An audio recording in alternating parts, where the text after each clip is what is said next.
बिस्मिल्लाहिर्रहमानिर्रहीम।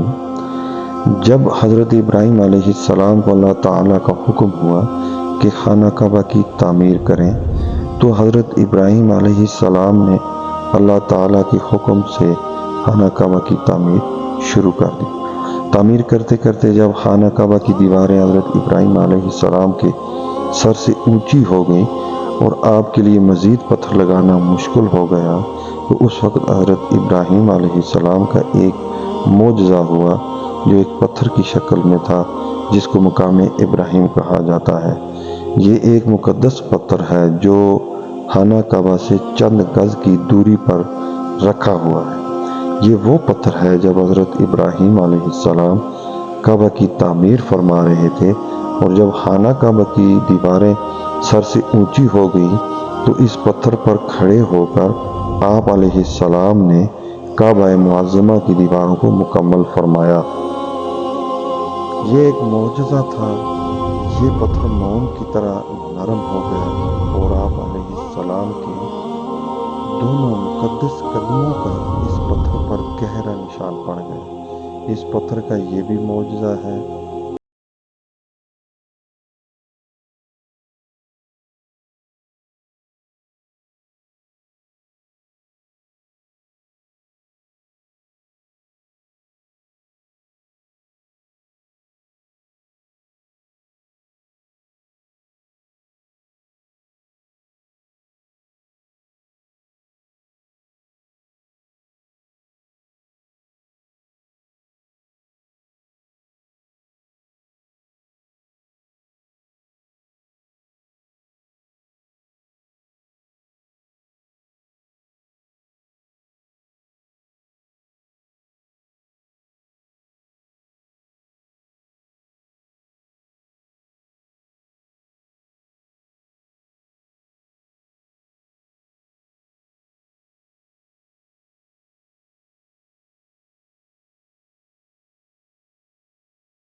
तुम लोग नमाज तो मेरे लिए पढ़ो और सजदा मेरा अदा करो।